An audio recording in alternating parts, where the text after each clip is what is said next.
I transferred to an old public school in the middle of the year. The building creaked with age, and the hallways always seemed too long for their own good.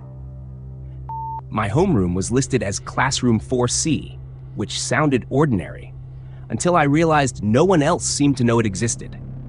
There were classrooms labeled 4A, 4B, and 4D, but 4C was never on the announcements. It wasn't on the school map. And when I asked about it, people looked confused or changed the subject. Every day, I entered a dim corridor with broken lights and turned into a hallway that didn't appear on any blueprint.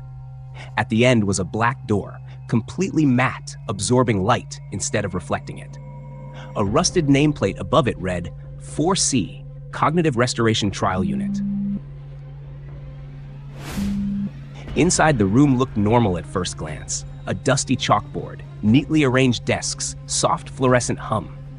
But when I reviewed the footage I recorded on my phone, none of it was there. No desks, no chalkboard, no lights. Just a featureless white room with smooth walls. In that video, scrawled across the far wall were the words, "Don't try to remember. Let us remember for you."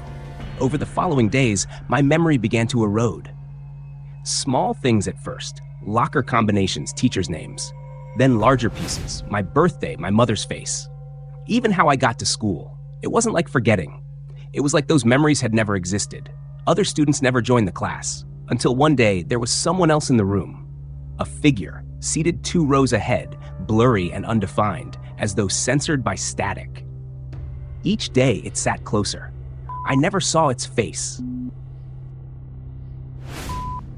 The deeper I went, the more the building changed.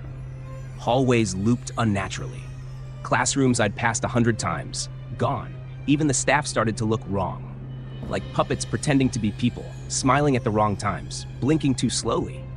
I found myself back in Classroom 4C one evening, after everyone had left. The walls had shifted. Where chalkboards had been, now hung hundreds of blurred photographs. Students with distorted faces, half erased. At the center of the room sat a lone metal chair, with a headpiece wired into the ceiling, like a machine meant to record minds. I realized then I hadn't been attending class, I'd been uploaded. Memories weren't disappearing, they were being extracted, stored, studied. I turned to leave, but the hallway was gone, replaced by a perfect white loop. Every corner I turned brought me back to the same door.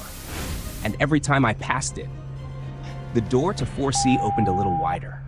On the 7th loop, it stood wide open. And inside, staring through a glass wall, was myself, watching me, smiling. The lights cut out, and everything went quiet. To be continued.